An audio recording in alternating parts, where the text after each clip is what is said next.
Señores, ¿cómo están ustedes? Muy buenos días. Ha llegado el momento de la información aquí en Imagen Noticias. Información importante. Confirman orden de aprehensión en contra del exdirector de Petróleos Mexicanos, Emilio Lozoya. En tanto, en Mallorca, España, es detenido el propietario de Altos Hornos de México, Alonso N. La Secretaría de Hacienda libera 1.200 millones de pesos que tenía retenidos del presupuesto para el ramo de salud. En tanto, trabajadores y extrabajadores del ISSSTE exigen parar la ola de despidos de personal médico. En la Ciudad de México, autoridades federales detienen a los dos presuntos responsables de la ola de violencia en la capital. Eran la combinación perfecta: el jamón y el tortas. Ordena el INE suspender la transmisión de las conferencias mañaneras del presidente López Obrador en los 6 estados en donde habrá elecciones el próximo domingo. El corte de la señal en redes sociales de presidencia, así como en canales públicos y privados de televisión, además de estaciones de radio.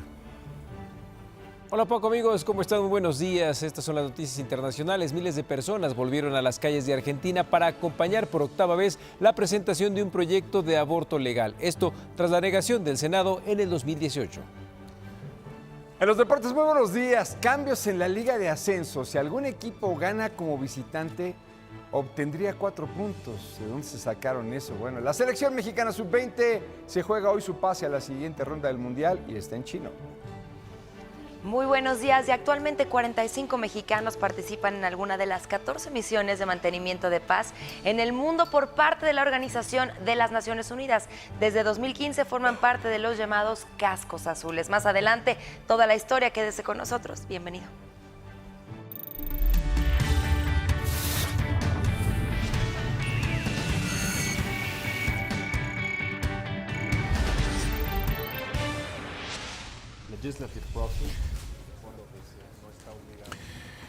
Pues bueno, la pregunta aquí es si estaremos ya ante una verdadera lucha en contra de la corrupción o simple y sencillamente será otra detención o otro proceso de 6 años.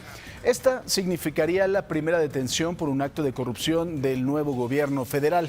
La Fiscalía General de la República confirmó la orden de aprehensión en contra del exdirector de Petróleos Mexicanos, Emilio Lozoya. Se le acusa de los delitos de cohecho, defraudación fiscal y lavado de dinero. La Fiscalía General de la República también dio a conocer que el propietario de Altos Hornos de México, Alonso N., fue capturado por la Interpol en Mallorca, España. Alonso N., o N como usted le quiera decir, se le vincula con presuntos pagos ilegales de la compañía brasileña Odebrecht al exdirector de Petróleos Mexicanos. Ayer por la noche, agentes de la Fiscalía catearon una propiedad de Lozoya en Lomas de Bezares, en la Ciudad de México. Hasta el momento no se tiene información del operativo. Tras la alerta emitida por los Institutos Nacionales de Salud y hospitales de alta especialidad sobre el riesgo de muerte de pacientes por falta de presupuesto, Hacienda entregó a la Secretaría de Salud los 1.200 millones de pesos que le habían sido retenidos. Mientras tanto, trabajadores y extrabajadores del Sindicato Independiente de Trabajadores del ISSSTE exigieron al gobierno federal frenar la ola de despidos. Las protestas se llevaron a cabo en la CDMX, Veracruz, Oaxaca y Chiapas. Ante este tema, Alfonso Ramírez, presidente de la Comisión de Presupuesto y Cuenta Pública de la Cámara de Diputados, aseguró que ya no habrá más despidos de personal médico y mandos operativos, como lo solicitó Hacienda para el próximo 31 de mayo. Personal de la Asociación Nacional de Universidades e Instituciones de Educación Superior, la ANUYES, está en riesgo de no recibir el pago correspondiente a la segunda quincena de mayo. Y es que el organismo no ha recibido el subsidio federal para cubrir la nómina correspondiente a las últimas 5 quincenas y el crédito solicitado para pagar a sus empleados ya se agotó. La ANUYES ya le hizo saber esta situación a los cerca de 140 trabajadores mediante un comunicado interno. Pasamos de los recortes a los cementerios clandestinos. Carla Quintana, la titular de la Comisión Nacional de Búsqueda de Personas Desaparecidas, reconoció que México sigue siendo un país de fosas. Durante su primer informe por los 100 días de labores, dio a conocer que en este tiempo se han localizado 337 cuerpos en distintos estados. Y en esta tragedia, por supuesto, que le llevamos aquí, que simple y sencillamente también es un reflejo de la falta de alma y de la falta de valores que tiene esta sociedad, el entierro de Germán, ayer en Manzanillo, Colima, este adolescente de 15 años que fue asesinado de la forma más vil y cobarde, luego de que un par de asquerosos ratas, hijos del demonio, asaltaron la tienda en la que trabajaba. Entre cantos y rezos, familiares y amigos le dieron el último adiós. Y de nuevo sonó con fuerza el reclamo generalizado en este país: justicia.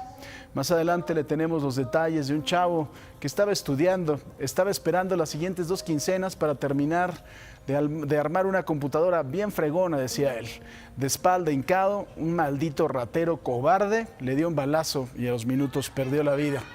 Por supuesto, así también se pierden muchos sueños, así se van como esos globos, muchas ilusiones de miles de mexicanos. Alfonso Durazo, secretario de Seguridad Pública y Protección Ciudadana, puso en marcha la segunda fase del plan de seguridad Más y Mejores Policías en Michoacán. Acompañado del gobernador Silvano Aureoles, Durazo recorrió lo que será hasta julio, cuando 4,000 efectivos de la Guardia Nacional estén desplegados en el estado para apoyar en el combate a la delincuencia, principalmente en la zona conocida como Tierra Caliente. Mientras tanto, aquí en la Ciudad de México, en 2 operativos diferentes, agentes de la Fiscalía General de la República, así como elementos del Ejército y la Marina, detuvieron a Jorge N., alias El Tortas, identificado como el líder del grupo criminal Fuerza Antiunión, y a Pedro N., mejor conocido como El Jamón, líder de la Unión Tepito. De acuerdo con la Fiscalía General de la República, ambos personajes son responsables de la ola de violencia en la Ciudad de México por la disputa del territorio. Los casos más sonados por la pelea de estos grupos son un tiroteo en Garibaldi, en donde sicarios vestidos de mariachi mataron a 6 personas en septiembre pasado, o los cuerpos que fueron arrojados sobre Insurgentes Norte a la altura de Tlatelolco. Es decir, en la Ciudad de México la violencia se reduce a la torta de jamón.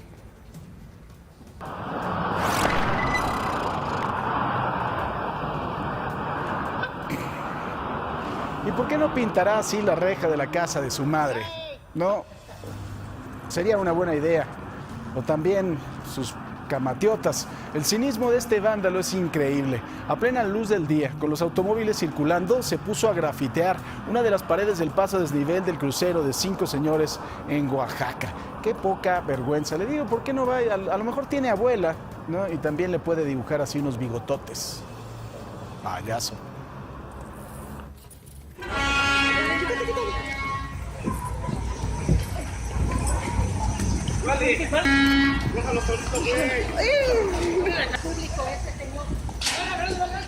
Ya nada más. Este México tranquilo, son calles de Tizayuca en Hidalgo. Un ciudadano grabó el momento en que 2 sujetos agreden a un bombero con piedras, palos y hasta con el cinturón. Intentan golpear al uniformado, quien repele la agresión. De acuerdo con la denuncia, los 2 sujetos pretendían cobrarle una cuota al bombero para dejarlo vender sus bebidas energéticas en el crucero. Hágame el favor. Y en el mundo, Paco, en su último día de visita de Estado en Japón, el presidente de Estados Unidos, Donald Trump, se reunió con la Fuerza Marítima de Autodefensa del país asiático en su base naval, donde también estuvieron el primer ministro japonés Shinzo Abe y su esposa. Ahí, Trump se comprometió a fortalecer el poderío militar de Estados Unidos para que nunca pierda el liderazgo al defender el principio de paz a través de la fuerza. Por la tarde, el mandatario y la primera dama Melania partieron de regreso a Washington, donde aterrizaron después de 4 días de gira. De misión imposible podría llamarse esta situación. La selección mexicana sub-20 está obligada a ganar hoy ante Ecuador y marcar la mayor cantidad de goles para calificar a la siguiente ronda del Mundial en Polonia. Esto existe en chino. Los dirigidos por Diego Ramírez primero necesitan ganar por goleada a Honduras, por ganar por goleada a Ecuador, que es el campeón de la CONMEBOL. Después que Honduras y Noruega empaten, o que Honduras gane por pocos goles, y también un empate entre Panamá y Arabia Saudita. Creo que también necesitan que Trump deje de tuitear. Y bueno, cabe recordar que califican los 4 mejores terceros lugares, pero Ecuador es el actual campeón de Sudamérica en la categoría, y lo que no se hizo en 2 partidos, difícil que se haga en un tercero. Y qué bueno que está con nosotros esta mañana en Imagen Espectáculos. Una jueza retiró a todos los medios y otras personas presentes en una corte de Los Ángeles durante una audiencia sobre la ampliación de una orden de restricción obtenida por Britney Spears contra uno de sus antiguos asociados.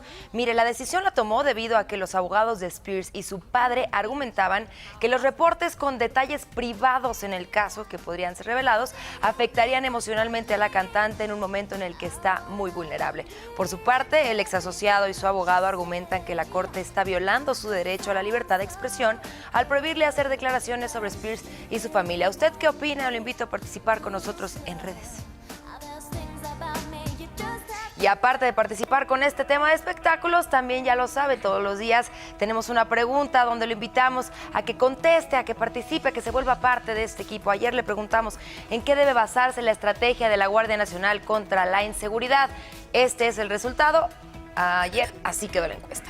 2% en la contención, 9% reacción, 16% prevención y 73% dijo que todas las anteriores. Hoy nuevamente, ya lo sabe, @ImagenSea son nuestras redes sociales en Instagram y Twitter, y también Imagen Noticias con Francisco Sea en Facebook. Nuestra pregunta del día: las denunciadas órdenes de aprehensión contra Emilio Lozoya y Alonso N. son el real comienzo de la lucha contra la corrupción. ¿Sí o no? Es nuestra pregunta. Participe durante todo el día. Nuestro hashtag muy importante: abre los ojos. Quédese con nosotros, comenzamos. Y bueno, faltan pocos días para las elecciones en 6 estados de la República. Los ánimos y las pasiones se encienden. Por lo pronto, la autoridad electoral, el árbitro de la contienda, el Instituto Nacional Electoral, decretó la suspensión de la transmisión de la conferencia presidencial, conocida como La Mañanera, en 6 entidades. Ya regreso con esta información.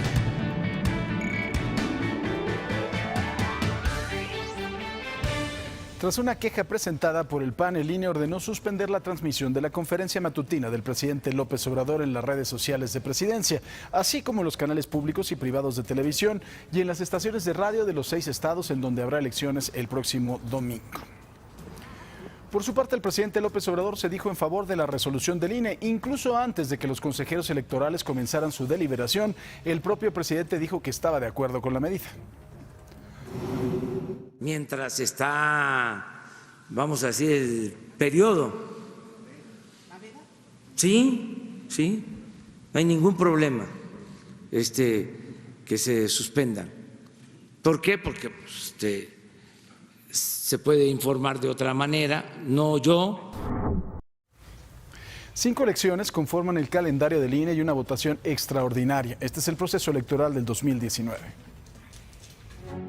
Este domingo 2 de junio, más de 13.5 millones de ciudadanos podrán acudir a las casillas en 6 entidades del país para elegir 148 cargos de elección popular, entre ellos 2 gobernaturas, 86 diputaciones y 60 ayuntamientos. Las elecciones se realizarán en Aguascalientes, Baja California, Durango, Puebla, Quintana Roo y Tamaulipas. Para lo anterior se instalarán 23.406 casillas en esas entidades, que abrirán de las 8 de la mañana a las 18 horas. Serán 163.842 ciudadanos los que participarán como funcionarios de casilla para recibir los votos de quienes participen. Para los estados de Baja California y Puebla, en los que se elige gobernador, habrá conteos rápidos para conocer las tendencias de resultados en ambas entidades. En Puebla, el INE organiza directamente las elecciones extraordinarias para elegir al gobernador de la entidad y 5 ayuntamientos. En Aguascalientes, los ciudadanos renovarán 11 ayuntamientos, mientras que en Baja California se elige una gubernatura, 17 diputaciones de mayoría relativa, 8 diputaciones de representación proporcional y 5 ayuntamientos. Durango elige 39 ayuntamientos, Quintana Roo 15 diputaciones de mayoría relativa, 10 de representación proporcional y Tamaulipas 22 diputaciones de mayoría relativa y 14 de representación proporcional. Para Imagen, Aurora Cepeda.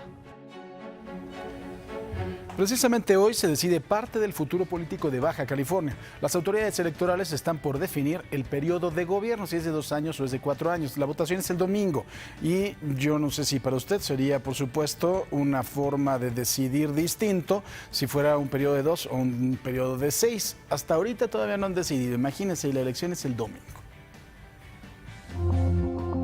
Este miércoles el Tribunal Electoral definirá si la gubernatura de Baja California durará 2 o 6 años. Lo anterior luego de la incertidumbre que vive esa entidad ante la sentencia del tribunal local que dio la razón al candidato de Morena, Jaime Bonilla, para que el periodo de gobierno dure 6 años. El pasado 8 de mayo, el Tribunal de Justicia Electoral del Estado dio la razón al candidato de Juntos Haremos Historia en el sentido de que una gubernatura de 2 años vulnera su derecho a ser votado por 6 años y ante la omisión del Congreso Estatal de notificar a los ayuntamientos de Tecate, Playas de Rosarito y Ensenada el decreto por el que se modificó el periodo a 2 años, reforma que se realizó en 2014.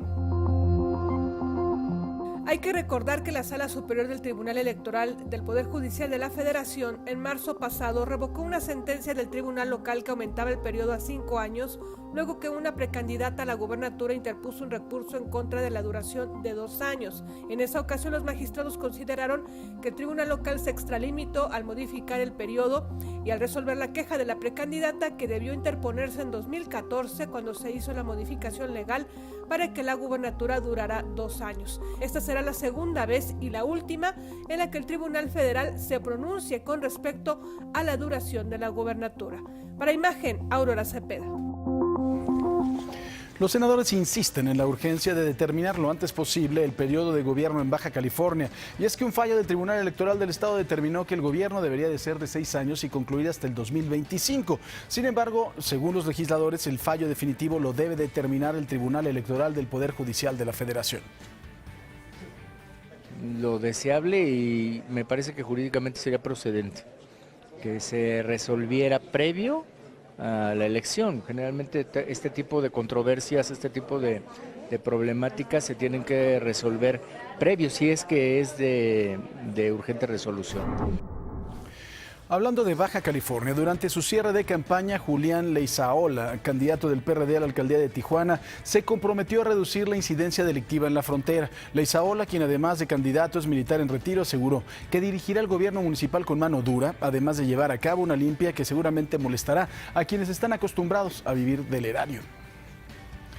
De los 3 debates que se realizaron entre los candidatos a la presidencia municipal de Aguascalientes, el abanderado de Morena, Arturo Ávila, resultó ganador. La gente reconoció que Ávila presentó propuestas como la creación de la Guardia Municipal, el tren hidrocálido y una estrategia definida en el combate a la corrupción.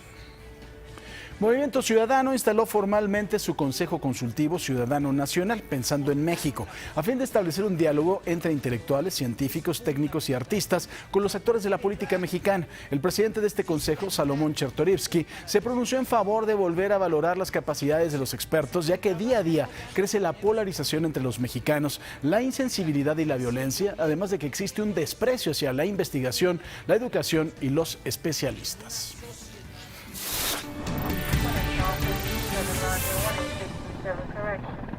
Paco, y en el mundo, embajadores de Estados Unidos y de diversos países del Grupo de Lima, con excepción de México, boicotearon la nueva presidencia venezolana en la conferencia de desarme en Ginebra, Suiza. Esto cuando el embajador venezolano Jorge Valero inició la sesión. Los sillones de países latinoamericanos como Argentina, Chile, Brasil, Paraguay, Panamá o Perú permanecieron vacíos en la sesión inaugural de la presidencia venezolana, que dura hasta el 23 de junio, mientras que el embajador estadounidense en la conferencia, Robert Woods, salió de la sala en los minutos iniciales. La Unión Europea nombró a un exbanquero internacional y experimentado diplomático como su enviado especial para Venezuela, lo cual se espera ayude a aumentar las posibilidades de que haya una nueva elección presidencial para sacar al país de su crisis. Se trata de Enrique Iglesias, también exministro de Exteriores de Uruguay. El nombramiento fue hecho por la jefa de Asuntos Exteriores de la Unión Europea, Federica Mogherini. Y luego de pasar varios años de silencio, el Banco Central de Venezuela publicó varios datos sobre la economía del país en 2018. Reveló una inflación del 130.000% y una contracción de 22.5%. Este decremento de casi una cuarta parte de la economía corrobora el diagnóstico de diversos organismos internacionales, como el Fondo Monetario Internacional, que dijo que Venezuela sufre una de las peores crisis económicas de la historia. Los datos contienen otras cifras negativas, como el colapso de la producción de petróleo, alrededor del 90% de las exportaciones del país sudamericano.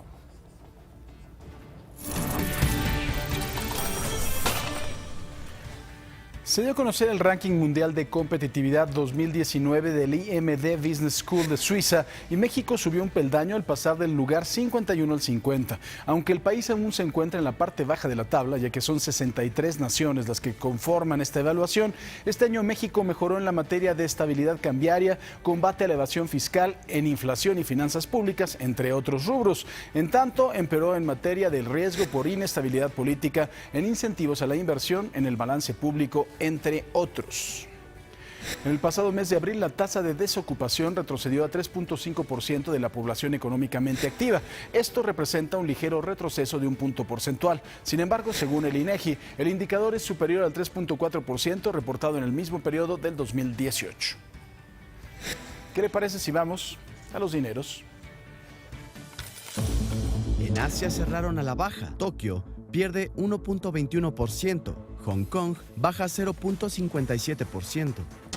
En Europa, Londres pierde 1.40%, París baja 1.67%, Frankfurt retrocede 1.33%, Madrid pierde 1.37%.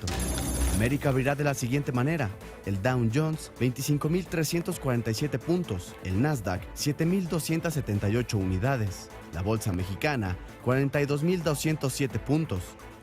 Los billetes: el dólar 18 pesos con 50 centavos a la compra y 19 pesos con 35 centavos a la venta.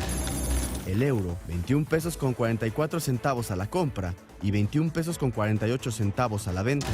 Petróleo: el West Texas 57.74 dólares por barril, el Brent del Mar del Norte 68.55 dólares por barril, la mezcla mexicana 61.58 dólares por barril.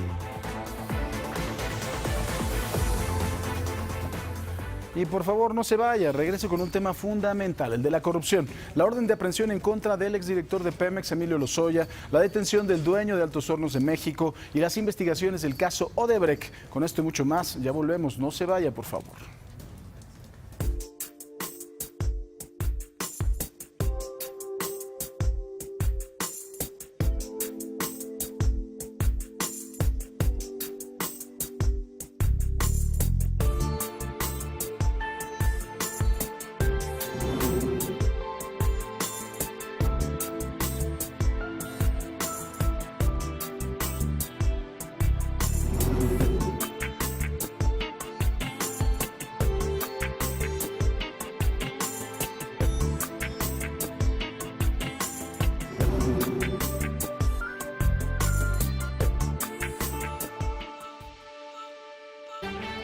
Pues al parecer este gobierno sí va con todo en contra de Emilio Lozoya. Comienzan a salir los fantasmas de cuando estuvo al frente de Petróleos Mexicanos. Fuentes federales confirmaron que un juez concedió a la Fiscalía General de la República órdenes de aprehensión en contra del exdirector de Petróleos Mexicanos, Emilio Lozoya, y también contra el propietario de Altos Hornos de México, Alonso Ancira, por presunto lavado de dinero. Por la tarde de este martes se dio a conocer que Ancira Elizondo ya fue detenido por la Interpol en Mallorca, España, luego de que se solicitara por las autoridades mexicanas y difundiera una ficha roja para su localización a nivel internacional. En tanto, la defensa de Lozoya Austin interpuso una demanda de amparo ante un juzgado federal con el objetivo de conocer a plenitud si la Fiscalía General de la República obtuvo de un juez una orden de aprehensión en contra de su cliente. Javier Coello, abogado del exdirector de Pemex, expuso que cuando se verifique si efectivamente existe la orden de aprehensión y conozca el contenido de la misma, su despacho estará en posibilidad de tomar una postura jurídica para realizar una defensa adecuada. Apenas este lunes, por presunta corrupción, la Unidad de Inteligencia Financiera de Hacienda, que encabeza Santiago Nieto, congeló las cuentas bancarias de Altos Hornos de México y de Emilio Lozoya. En un comunicado, la empresa sostuvo que se trató de un acto indebido, sin precedentes, arbitrario y violatorio de todo derecho porque obstaculiza la continuidad operativa de la empresa, dañando a sus accionistas, a más de 20,000 trabajadores y miles de proveedores, clientes y terceros. Inteligencia Financiera argumentó que en el sistema financiero nacional e internacional se identificaron múltiples operaciones con recursos que presuntamente no proceden de actividades lícitas y que presumen que se derivan de actos de corrupción. Para Imagen, Juan Pablo Reyes. Y ayer, por lo pronto, la Fiscalía General de la República cateó 2 casas vinculadas a Emilio Lozoya. No fue sino hasta esta madrugada que terminaron los 2 cateos en los domicilios de la calle de Laredo, en la colonia Lomas de Bezares, y en la calle de Rubén Darío, en la colonia Polanco. De acuerdo con el abogado de Lozoya, Javier Coello Trejo, la propiedad ubicada en Lomas de Bezares, en la alcaldía de Miguel Hidalgo, además de ser cateada, quedó asegurada. Evidentemente, pues Lozoya no fue localizado y su defensa espera que en los próximos días se lleven a cabo más cateos. Bueno, nomás tenía una casita en Lomas de Bezares y otra en Rubén Darío, la avenida más cara de toda la ciudad. Así se las gastaban estos señores, el señor Lozoya, además de rata payaso. Hay un punto clave en las investigaciones de corrupción y lavado de dinero que se realizan en contra de Emilio Lozoya, y es precisamente la lujosa casa en Lomas de Bezares que ayer cateó la Fiscalía General de la República. Imagínense, esa casa es más lujosa que lo que tenía en Rubén Darío, que es la calle más cara, para que usted la pueda dimensionar. De acuerdo con el organismo Mexicanos en contra de la corrupción y la impunidad, el exdirector de Pemex habría adquirido este inmueble a finales del 2012 con dinero obtenido de los sobornos del caso Odebrecht. Este inmueble de 1,165 metros habría costado a Lozoya en ese entonces no más $2,950,000, unos 57 millones de pesos. Tómala. Y de acuerdo con la Auditoría Superior de la Federación, en la pasada administración, cuando Pemex estaba bajo el mando de Lozoya, la petrolera pagó más de $730 millones por la compra en 2014 de agronitrogenados y en 2016 de Grupo Fertinal, bajo el argumento de aumentar su producción de fertilizantes en el país. Sin embargo, a partir de la adquisición se han registrado constantes pérdidas económicas y caídas en sus ingresos. Según el organismo Pemex Fertilizantes, se tuvo pérdidas por 21,174 millones de pesos, casi el 80% de su patrimonio inicial.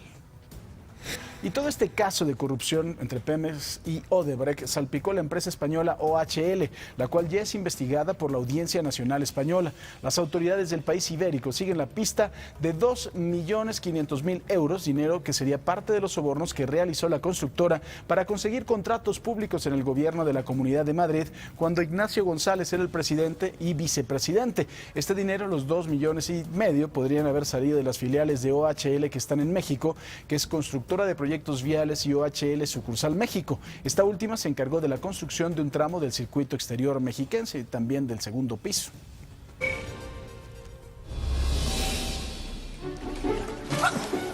Mire, yo en todas las decisiones que tomo en la vida. Esta mañana, en el amor, así Quique también, ¿verdad, amigo fiel? Quique dice, al menos ella llegó al tercero, casi la tiene al cuarto. Pues como ven, esta pobre mujer, queriendo saltar con gracia, pues nada más terminó embarrando su divino rostro en la última piedra. Cuidado al cruzar brincando las piedras, porque pueden terminar así. Ese es el video viral del día, espero que les guste. Y mientras, los invito a que sigan participando con nosotros en nuestra pregunta del día.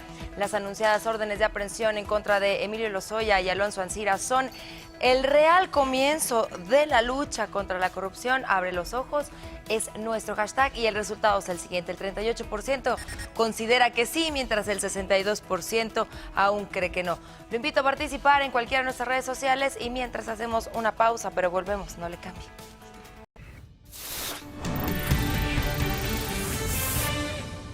Pues mire, ahora sí, qué gusto, buenas noticias para los tamaulipecos. Los índices negativos van disminuyendo cada vez más, mientras que los indicadores positivos cobran más fuerza.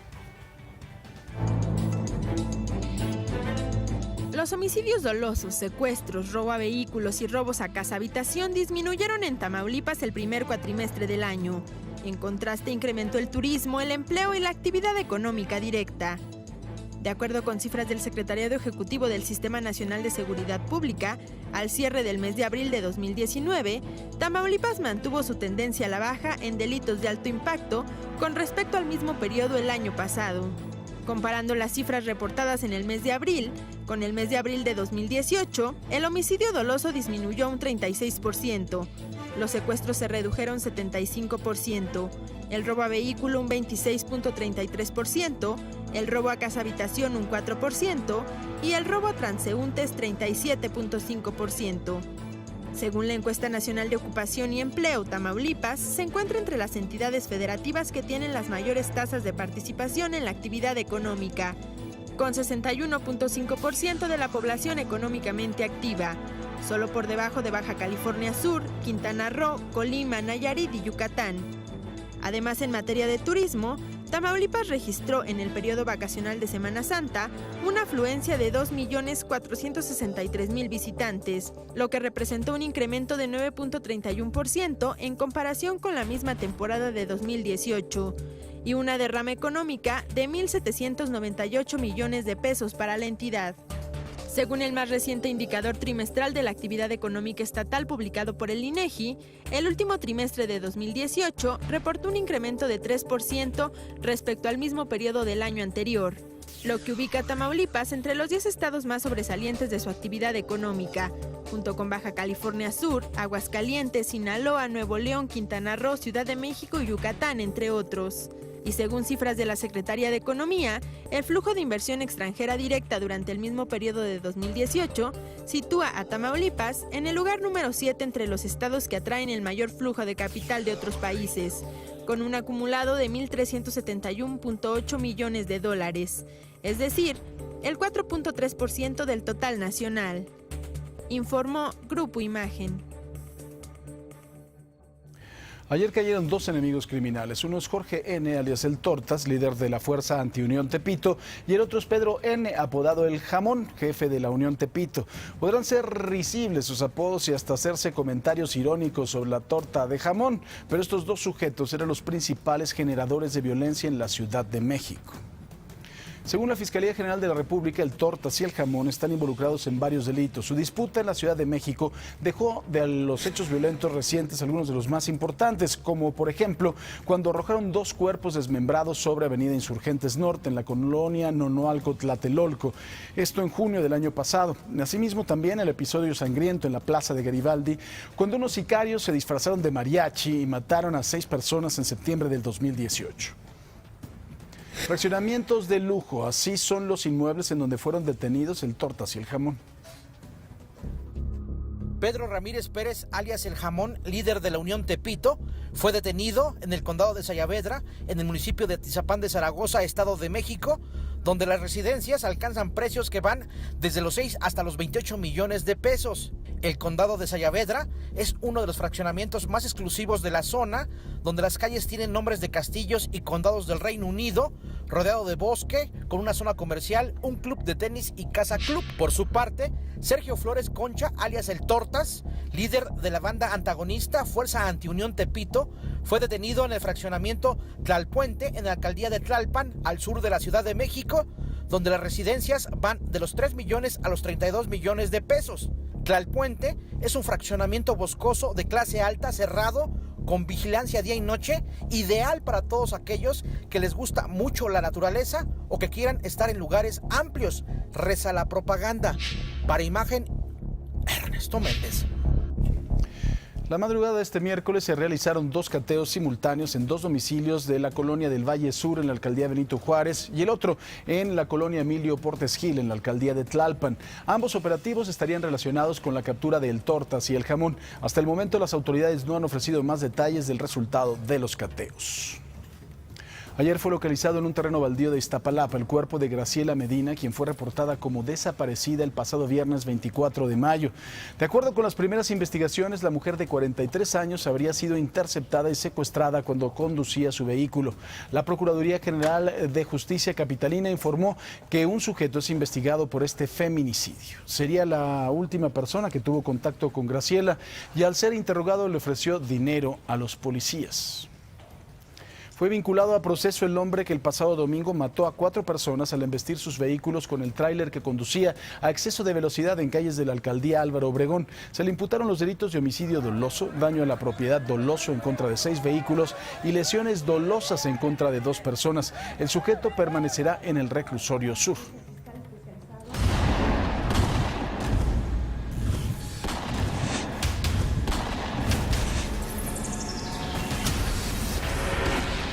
Por 700 pesos perdió la libertad. Un sujeto que asaltó una tienda de conveniencia con un cuerno de chivo fue detenido. Hágame el favor.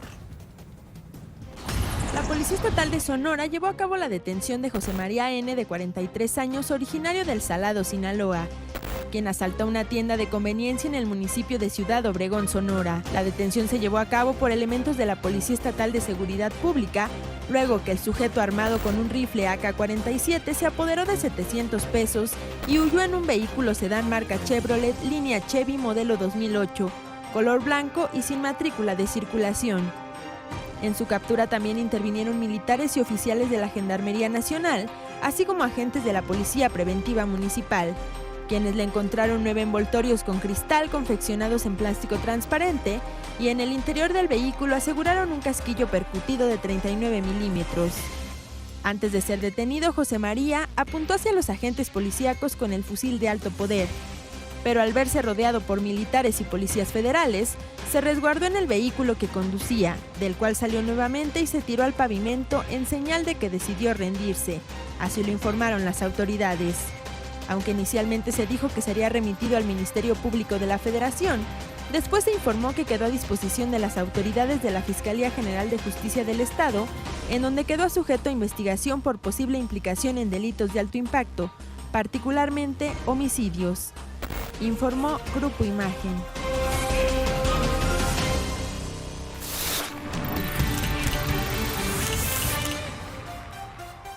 En Imagen Espectáculos, la presentadora de televisión y actriz Ellen DeGeneres reveló que sufrió tocamientos sexuales por parte de su padrastro cuando tenía 15 años. Esto durante una entrevista para el diario estadounidense USA Today.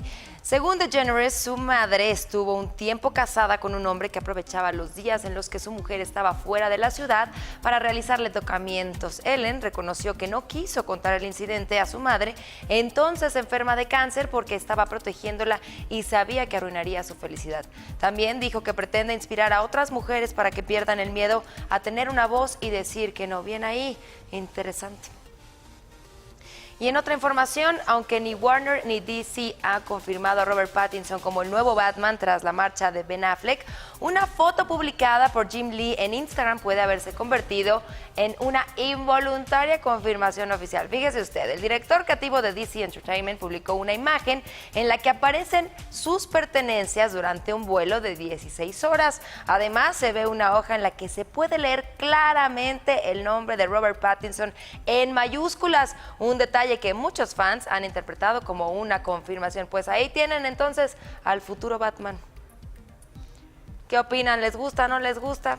A ver qué sucede con el nuevo Batman. Hacemos una pausa y regresamos, no le cambie. La Secretaría de Hacienda entregó a la Secretaría de Salud los 1.200 millones de pesos que le fueron retenidos este año, de los cuales 800 millones se canalizaron a los institutos y hospitales de especialidad. Así lo dio a conocer el presidente de la Comisión de Presupuesto y Cuenta Pública en la Cámara de Diputados, Alfonso Ramírez Cuellar. Además, el legislador aseguró que no habrá más retenciones ni despidos de personal médico y mandos operativos.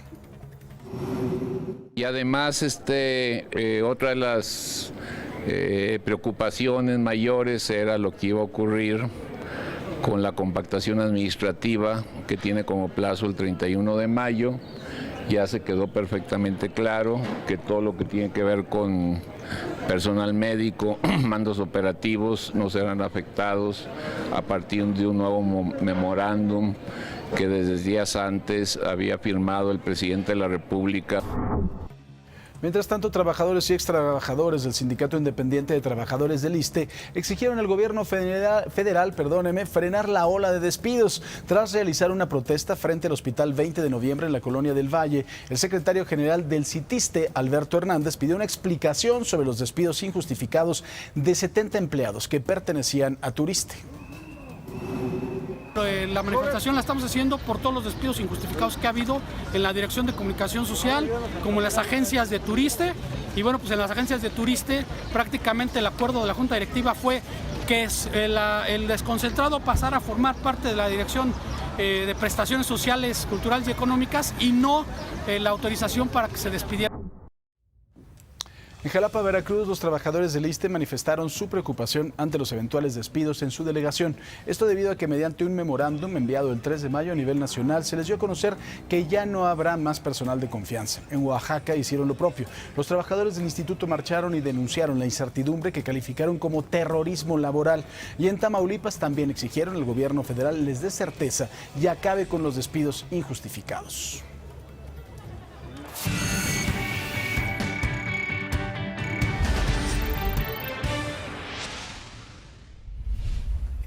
La titular de la Comisión Nacional de Búsqueda de Personas Desaparecidas de la Secretaría de Gobernación, Carla Quintana Osuna, reconoció que México sigue siendo un país de fosas. En el marco de su informe por 100 días de labores, detalló que a lo largo de este tiempo se han localizado al menos 222 fosas clandestinas en distintos estados, en donde se ubicaron 337 cuerpos humanos.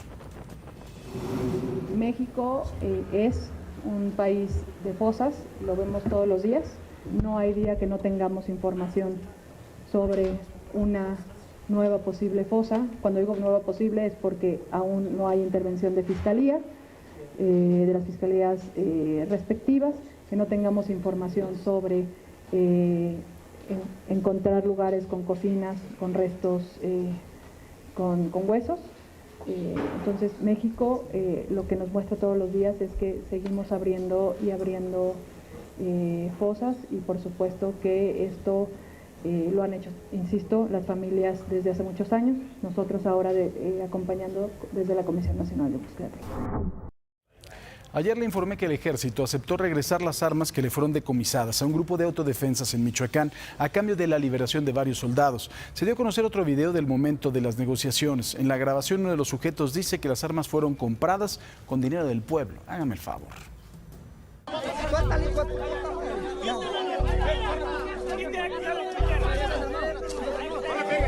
Otra videograbación hecha durante el cautiverio de militares en Sicuirán evidencia la negociación entre un mando militar y un habitante de ese poblado ubicado en la Tierra Caliente michoacana.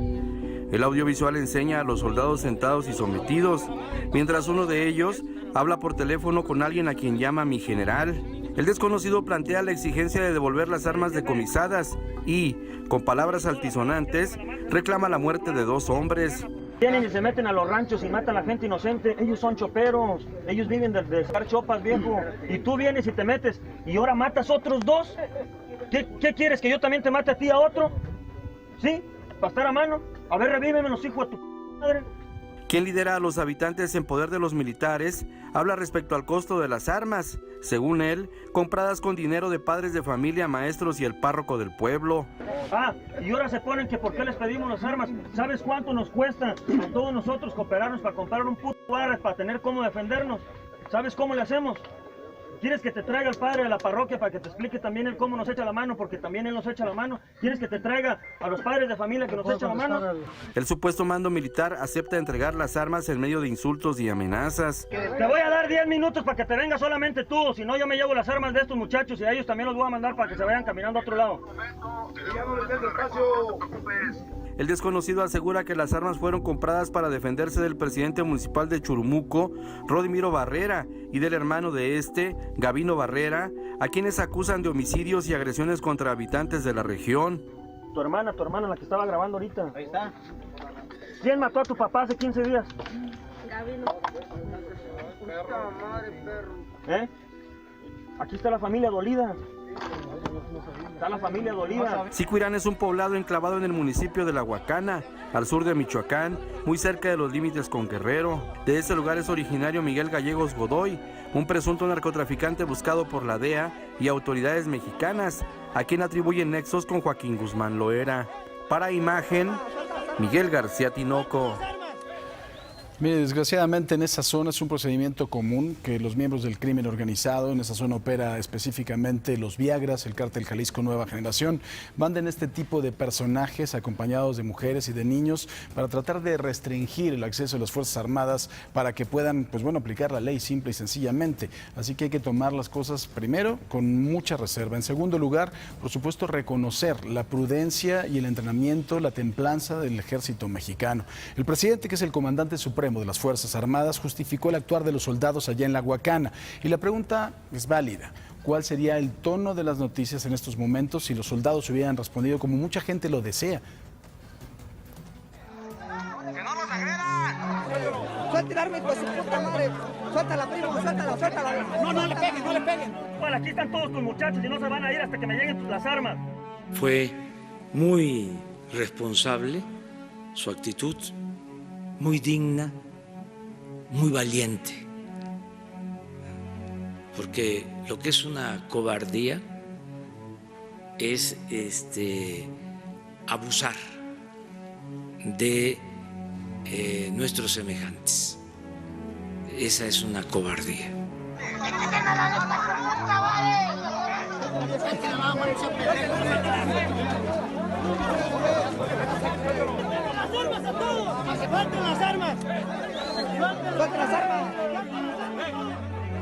Van a mantener siempre una actitud prudente, ¿sí? Porque están conscientes de que se deben de respetar los derechos humanos y que a nadie se le debe privar de la vida. Esto no les va a restar autoridad, al contrario, les da más autoridad. Mi teniente coronel, que quieren las armas, mi teniente coronel, no sé qué prevalece ahí, qué situación, cómo le hacemos. Pero es mucho mejor la prudencia que el autoritarismo. Cuando cometen un error, cuando hay un hecho lamentable en donde son responsables, lo asumen. Es una actitud totalmente distinta, muy responsable de parte del ejército. Tú mándalas al nombre del pueblo y tú sabes cuáles son las armas. No te voy a decir cuál y cuál y cuál. Aquí están todos tus muchachos y no se van a ir hasta que me lleguen las armas.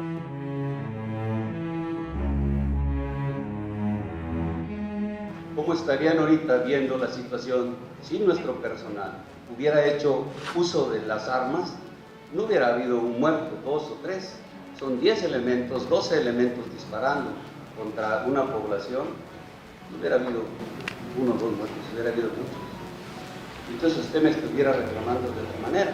Creo que aquí nunca nuestro ejército mexicano ha actuado tratando de dañar a la población. Todas las tareas que hacemos, todas las funciones que hemos hecho a través de este tiempo ha sido precisamente para garantizar la seguridad de usted y de toda la población.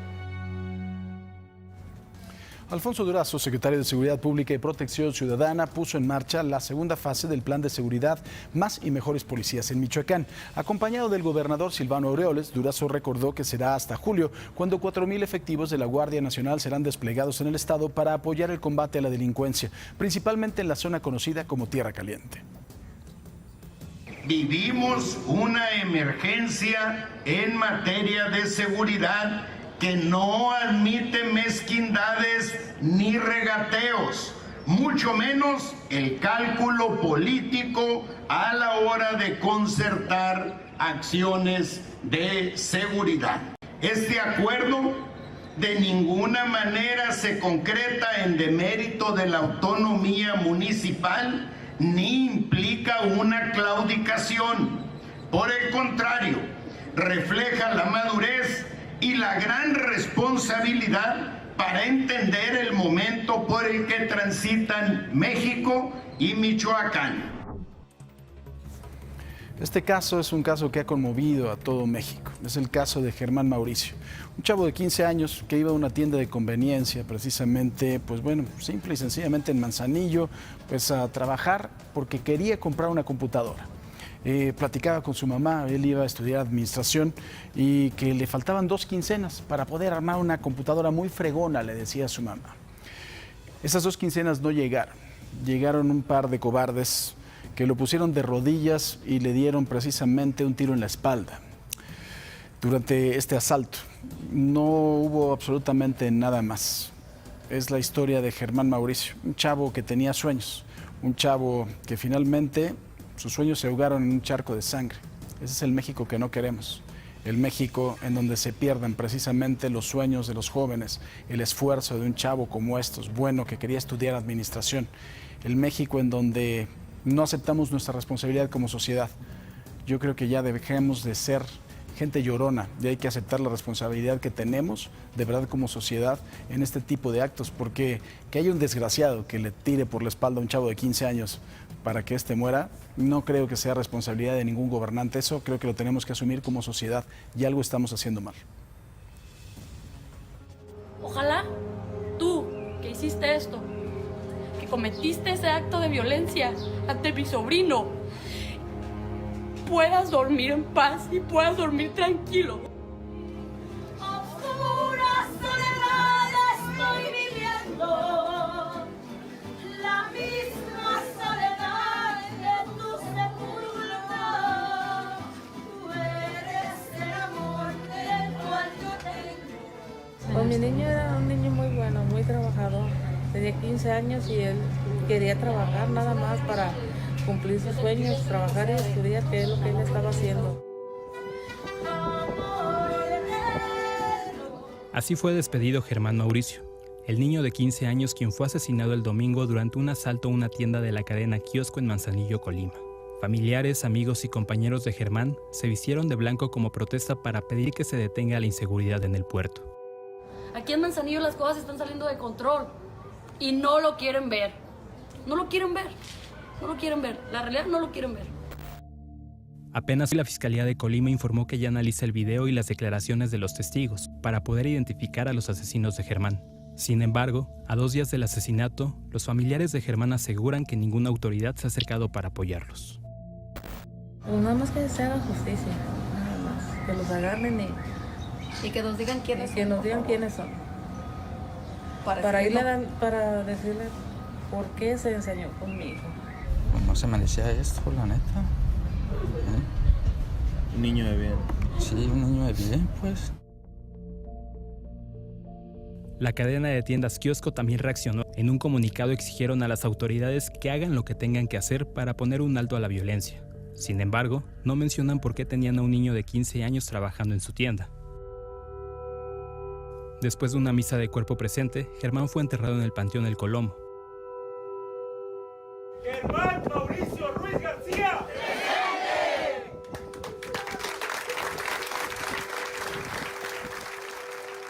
Ojalá tú, que hiciste esto, ojalá que tengas paz.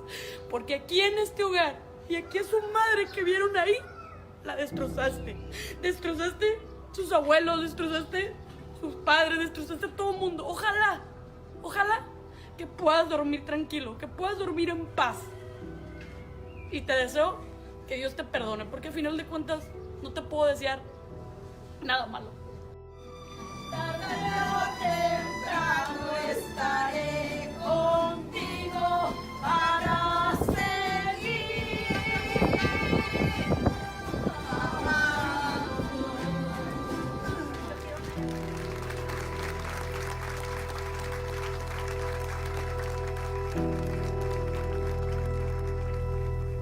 El gobernador de Colima, el priista Ignacio Peralta, habló sobre el asesinato de Germán.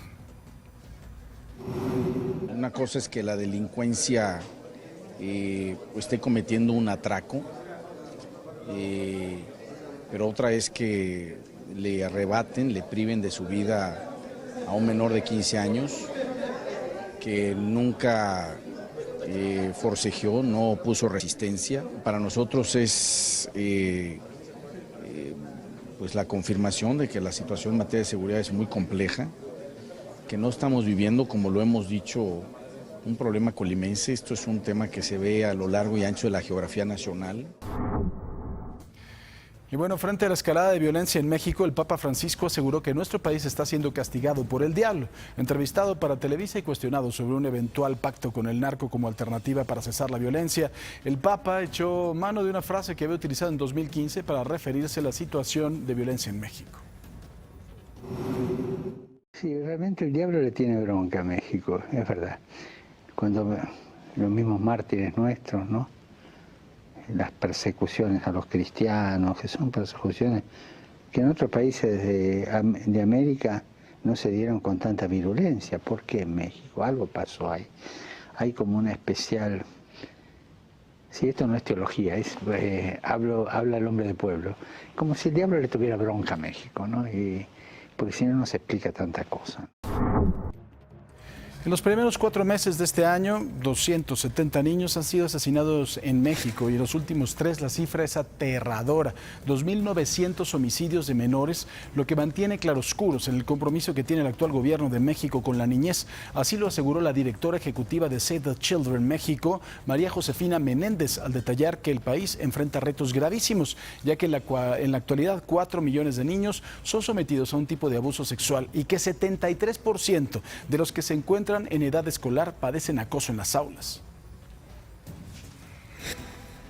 Paco, en Noticias del Mundo, en su último día de visita de Estado en Japón, el presidente de Estados Unidos, Donald Trump, se reunió con la Fuerza Marítima de Autodefensa del país asiático en una base naval donde también estuvieron el primer ministro japonés Shinzo Abe y su esposa. Ahí, Trump se comprometió a fortalecer el poderío militar de Estados Unidos para que nunca pierda el liderazgo al defender el principio de paz a través de la fuerza. La tarde de ese martes, el mandatario y la primera dama Melania regresaron a Washington después de 4 días de gira.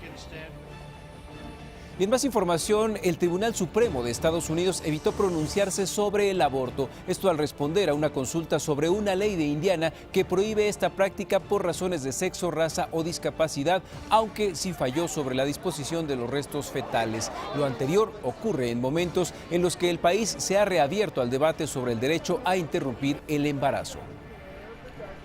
Y también en esta nación varios tornados azotaron sobre todo Indiana y Ohio a tan poca distancia uno del otro que podría haber cruzado sus senderos de destrucción. Los fenómenos provocaron una muerte y heridos a por lo menos 130 personas. También causaron daños a viviendas, reventaron ventanas y pusieron un fin anticipado al curso escolar de algunos estudiantes debido a los destrozos en las instalaciones. Las tormentas fueron parte de los 55 tornados que, según meteorólogos, pudieron haber tocado tierra el lunes a través de una franja de 8 estados que se extiende desde Idaho hasta Colorado.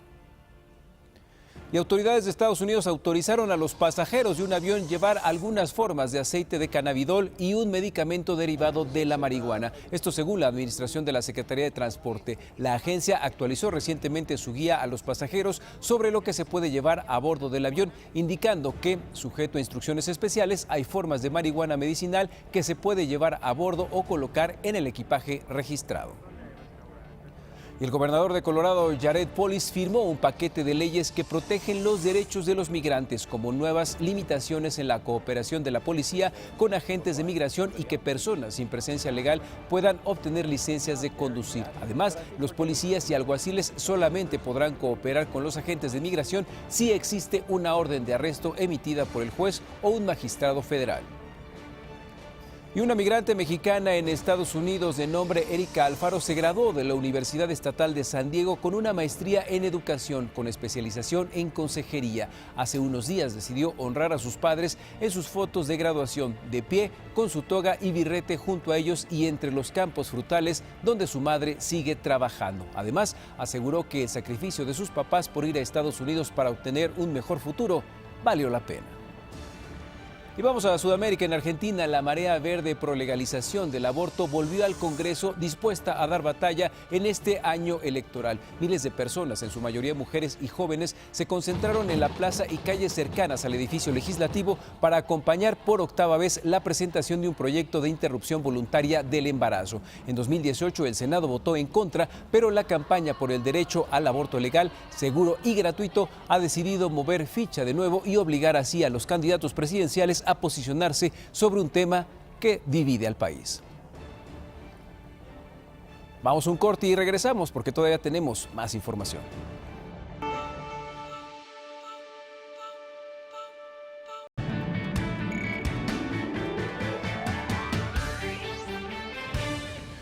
Hablamos ahora de temas en materia educativa. Personal de la Asociación Nacional de Universidades e Instituciones de Educación Superior, la ANUYES, están en riesgo de no recibir el pago correspondiente a la segunda quincena de mayo. Y es que el organismo no ha recibido el subsidio federal para cubrir la nómina correspondiente a las últimas 5 quincenas y el crédito solicitado para pagar a sus empleados ya se agotó. La ANUYES ya le hizo saber esta situación a los cerca de 140 trabajadores mediante un comunicado interno. Y así como la Guardia Nacional, otro de los logros legislativos de esta administración es su contrarreforma educativa, esa que según la Cuarta Transformación no dejó ni una coma de la reforma de Peña Nieto.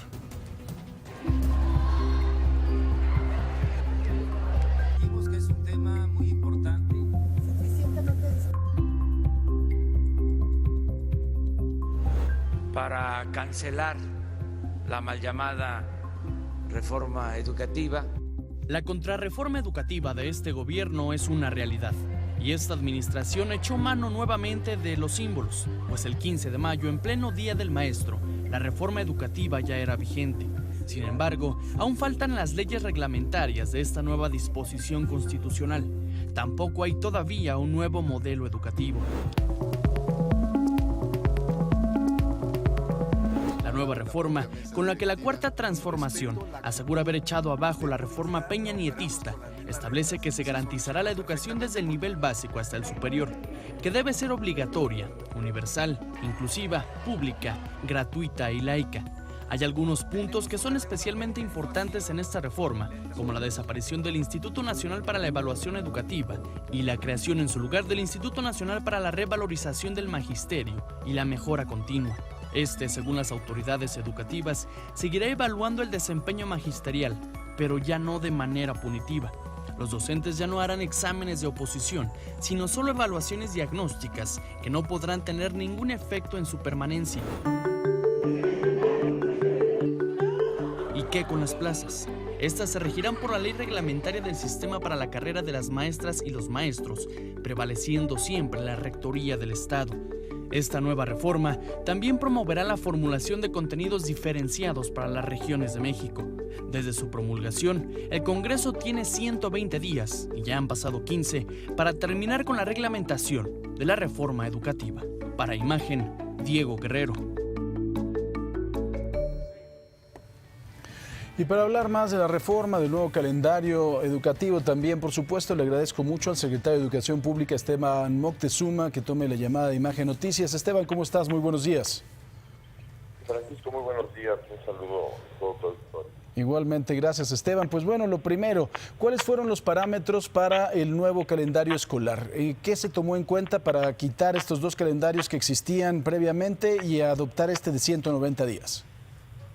Bueno, en primer lugar recordarás que desde el año pasado tuvimos los foros de consulta en todo el país para analizar muchos temas sobre educación, y ahí apareció precisamente que el calendario doble que existía, de uno de 185 días y otro de 195, no estaba realmente ayudando a todo el sistema educativo nacional. Había quejas sobre tener dos calendarios, y por eso decidimos hacer uno solo y de 190 días efectivos. Esto quiere decir que van a ser 190 días de clase efectiva, y todo lo demás que no sea clase no se va a contabilizar dentro de estos 190 días.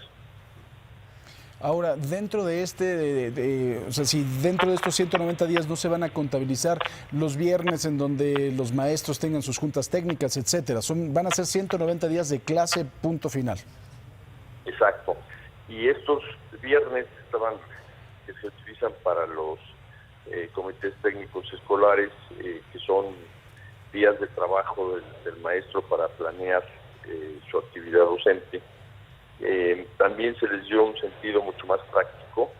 Se les ubicó en no los viernes últimos de cada mes, sino en el momento del mes en que más se podía aprovechar el mes para no romper semanas. Claro. Ahora, Esteban, en cuanto a la reforma educativa, esta que ha sido ya una reforma constitucional, hay varias cosas y varias preguntas que pueden representar y agruparse en algunas cosas. Una de ellas, la que más interesa sin duda, es la calidad en la educación. Con esta nueva reforma, ¿cuáles son los elementos que pueden garantizar la calidad en la educación y sobre todo también que poco a poco podamos ir teniendo una educación adecuada para el desarrollo de los niños mexicanos? Lo que se está definiendo en nuestra nueva legislación, lo que aparece en la Constitución, es precisamente buscar una educación de excelencia, una educación en donde se aspire a una mejora continua en el aprendizaje de los alumnos, en su capacidad crítica y en la relación entre la escuela y la comunidad.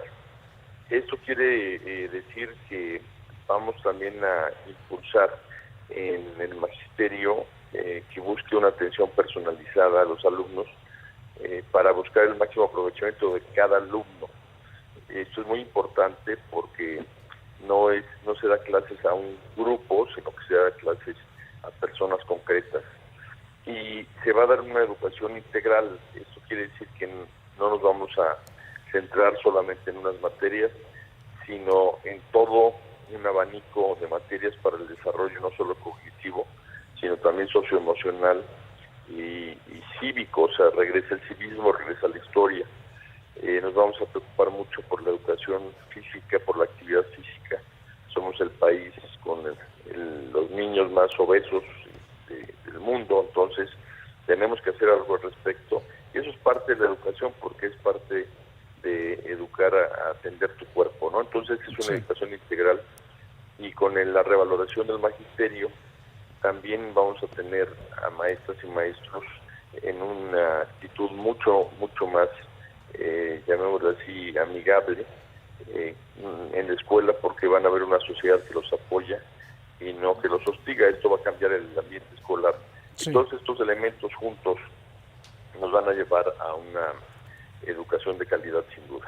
Esteban, uno de los puntos que a mí me parecen más interesantes es obviamente tener programas diferenciados por las diferentes zonas de la República Mexicana. ¿Cómo garantizar también la equidad para que esos programas diferenciados puedan sacar a un niño que tenga las mismas posibilidades en materia educativa?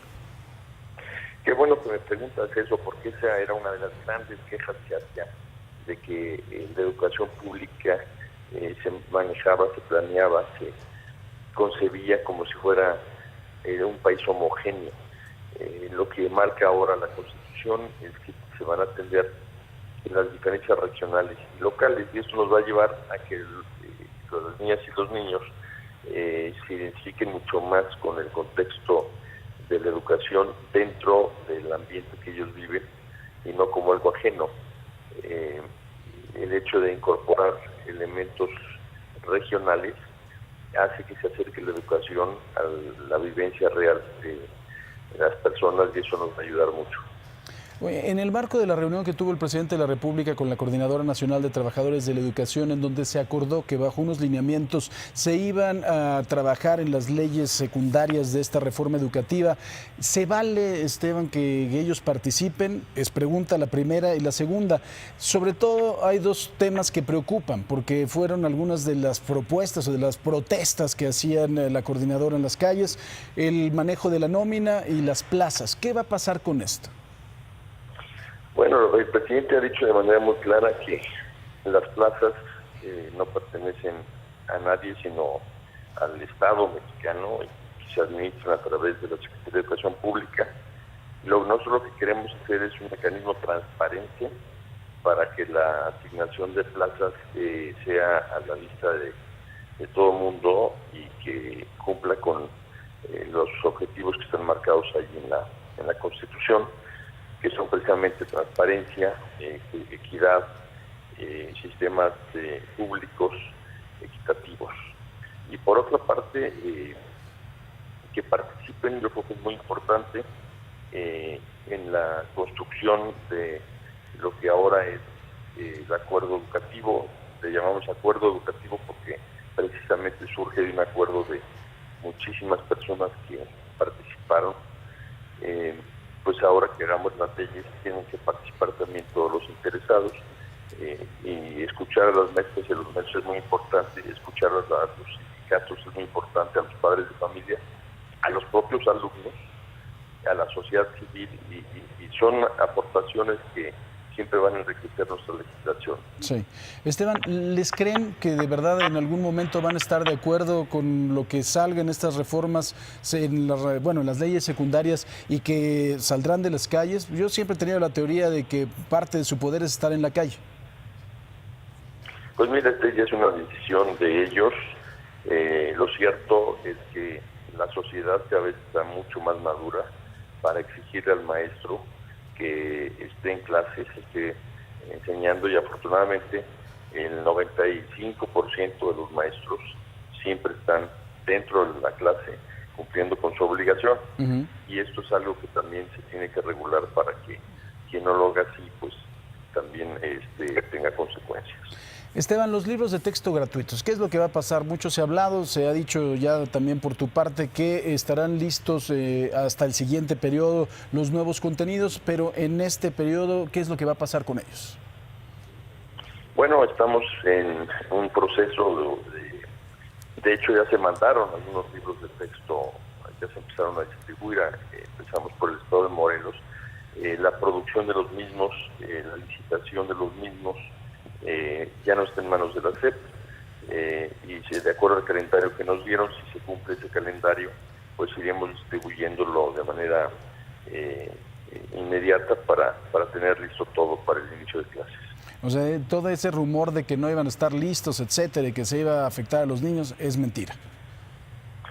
Y lo que pasa es que hay un retraso, eso no se puede negar, pero también hay un nuevo sistema que implementó la Secretaría de Hacienda.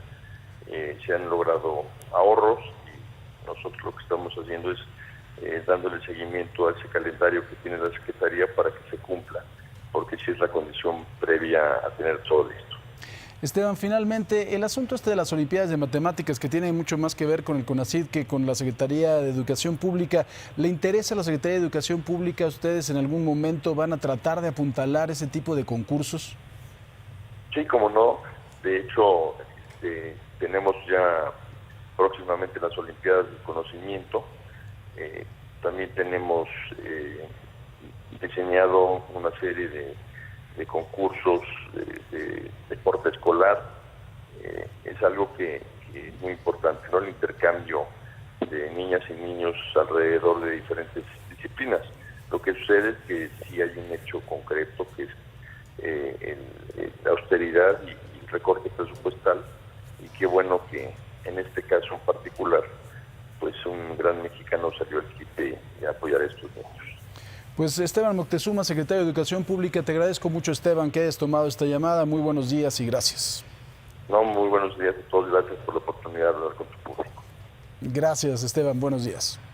Un abrazo.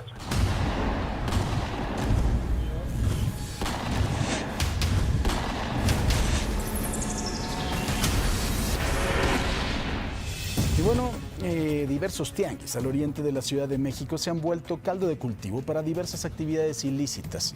El de Santa Cruz Mellehualco es uno de los principales.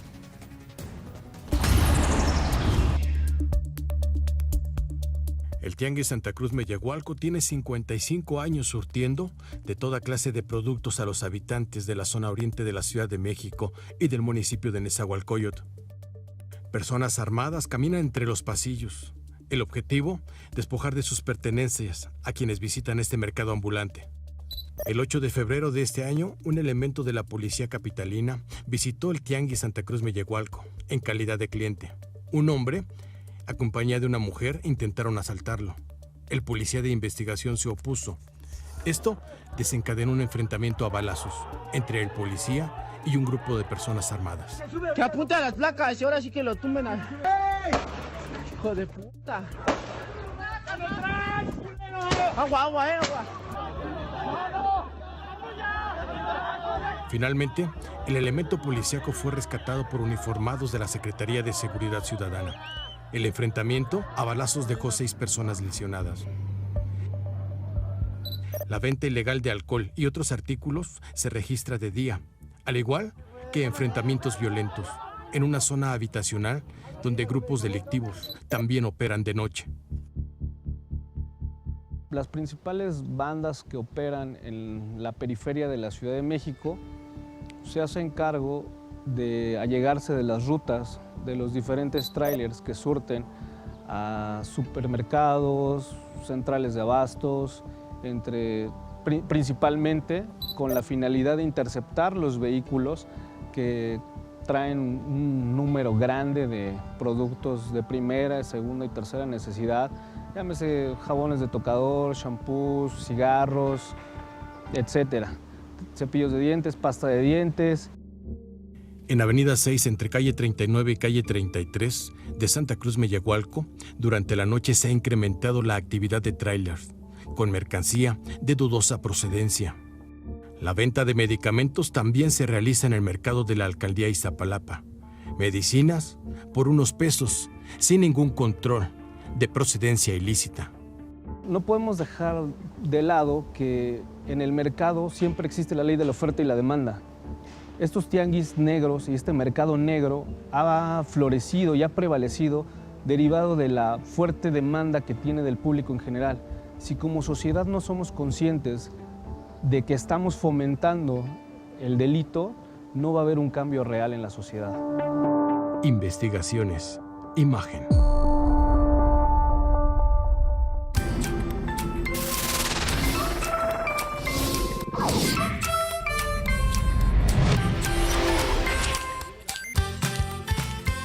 De la mañana con 44 minutos. Muy buenos días a todos en esta mañana divina. Hoy amanecemos en el pueblo mágico de Real de 14, allá en mi querido San Luis Potosí, donde además de sus bellos paisajes, usted puede disfrutar de un pueblo fantasma, el túnel Ogarrio y la mina de Concepción. Ahí está una joya sin duda de nuestro país, Real de 14, donde se han grabado películas hollywoodenses y donde por supuesto si usted anda por allá en el estado de San Luis Potosí se tiene que dar una vuelta para conocer un pueblo mágico, divino y como bien dicen, un pueblo fantasma.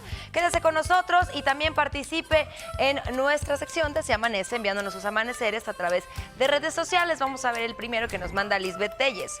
Los mejores atardeceres son en la playa, Isla Aguada, Campeche. Quítenme esta cámara para ver. Así, ahí está, ahí estamos viendo. Gracias por este amanecer que nos envías, divina, esta imagen.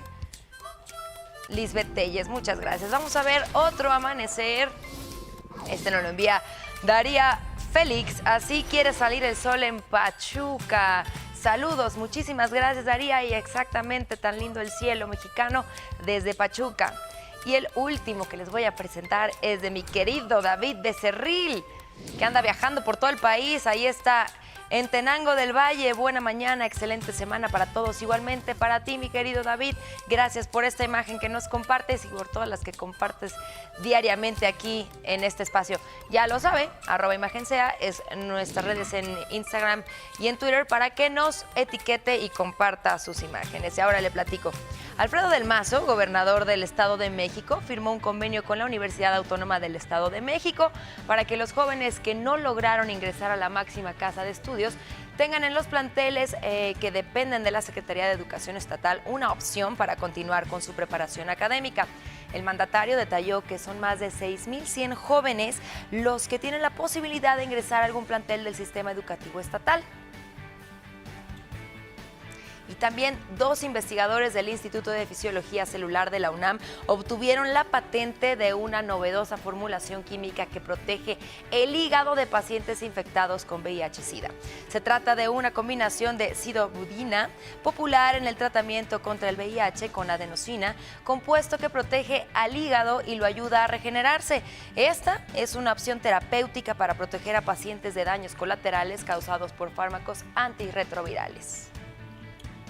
Y también Rocío Nale, secretaria de Energía, en compañía del gobernador de Oaxaca, Alejandro Murat, inauguró ayer el Parque Eólica del Sur, el cual es considerado el mayor de América Latina y tuvo una inversión de $1,200 millones. Este parque eólico, que se ubica en la zona de los vientos del Istmo de Tehuantepec, cuenta con 132 aerogeneradores de la más alta tecnología, con capacidad para generar 396 megavatios cada uno, y está ubicado en un área aproximada de 5,332 hectáreas. Enhorabuena, México, para adelante con este tipo de energía. El día de hoy es el Día Internacional del Personal de Paz de las Naciones Unidas. Los cascos azules, sabía que son soldados mexicanos también los que se han capacitado para colaborar en las misiones de la paz de la ONU y pues bueno, son alrededor de todo el mundo. Es un orgullo y un ejemplo mexicano.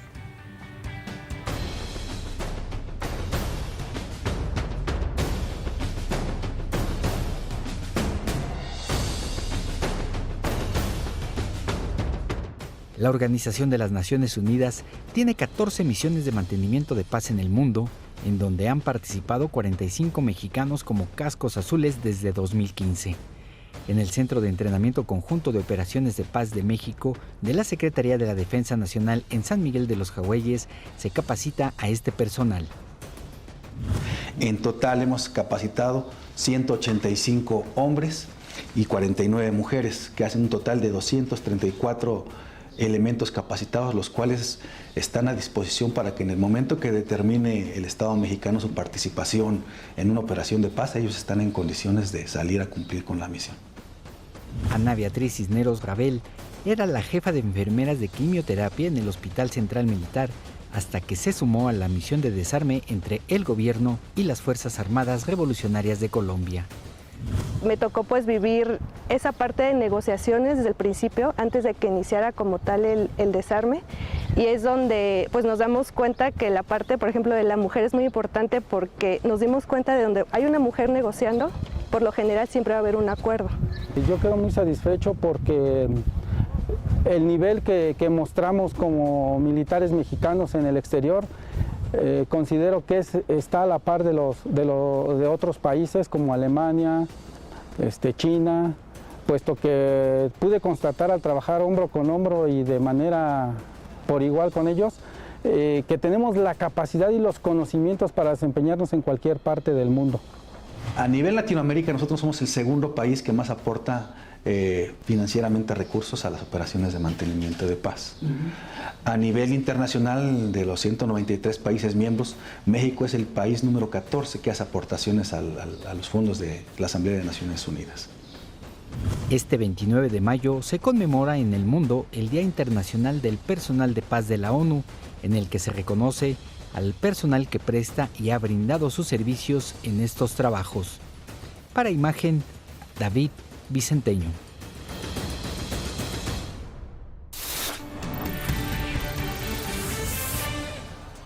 Oigan, ¿nacemos violentos o nos hacemos violentos? Una pregunta pertinente en un país donde pareciera que todo gira en torno al tema. Iniciamos el día por el estruendo de un despertador que rompe agresivamente nuestro sueño. Salimos a la calle a sobrevivir y hasta nuestro entretenimiento se mueve alrededor de la violencia. Para la Real Academia Española se habla de violencia cuando realizamos una acción que desemboca en un estado fuera de lo natural, que rompe con la armonía, una acción que provoca el hombre, pero ¿realmente es mala la violencia?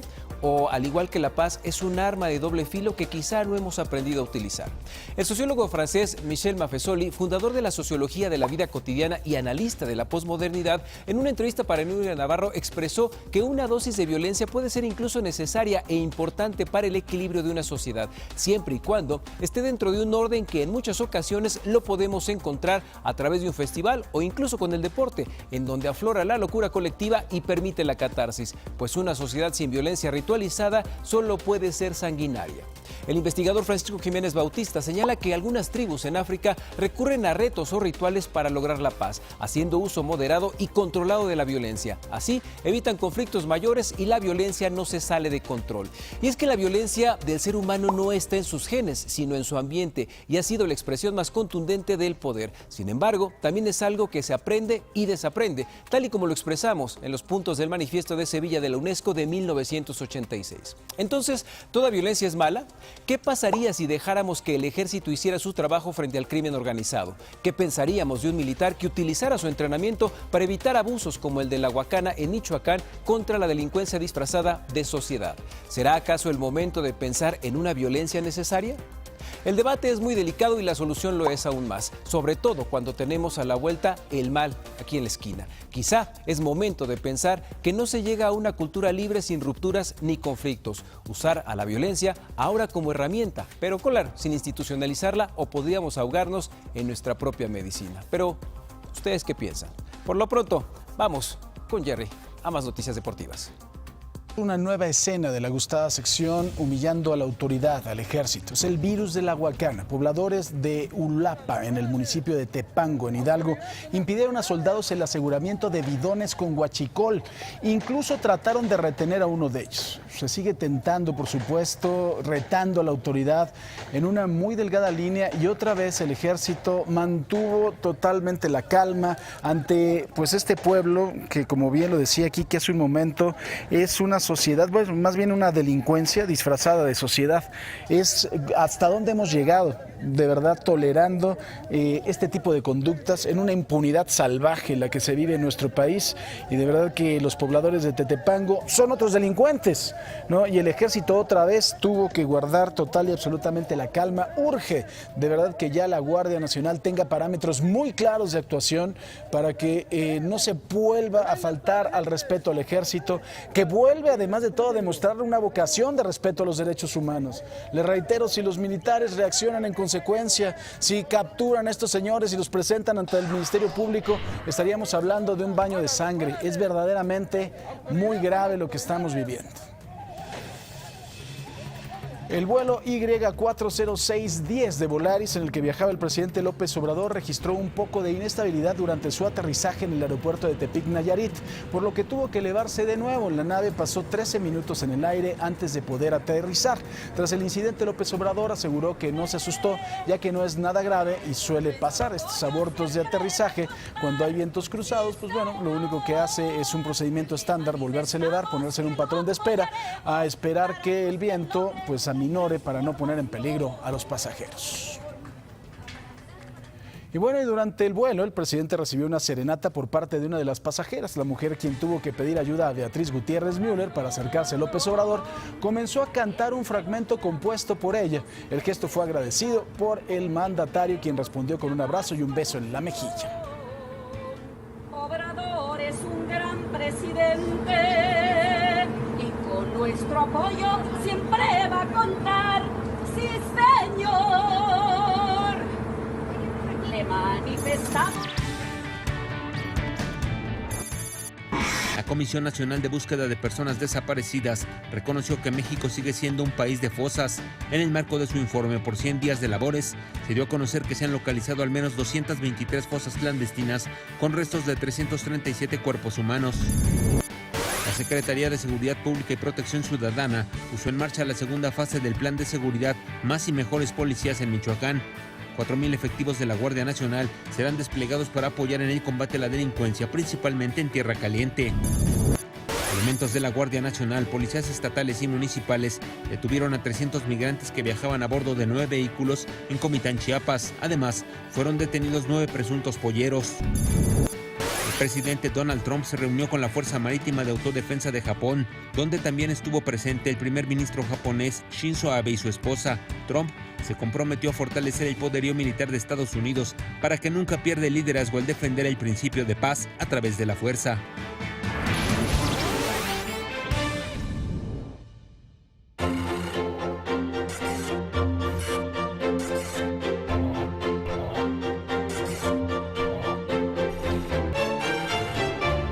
Y bueno, hasta en los certámenes de belleza siempre hay una primera vez. Y es que en el 2002, en la ciudad de Bayamón, en Puerto Rico, Oksana Fedorova, de nacionalidad rusa, se convierte en Miss Universo. Pero 4 meses más tarde sería la primera vez que una Miss Universo fuera tronada en la historia del set de concursos y su lugar lo ocupara Justin Pasek de Más Panamá. bien destronada, ¿no? No sé, pero bueno.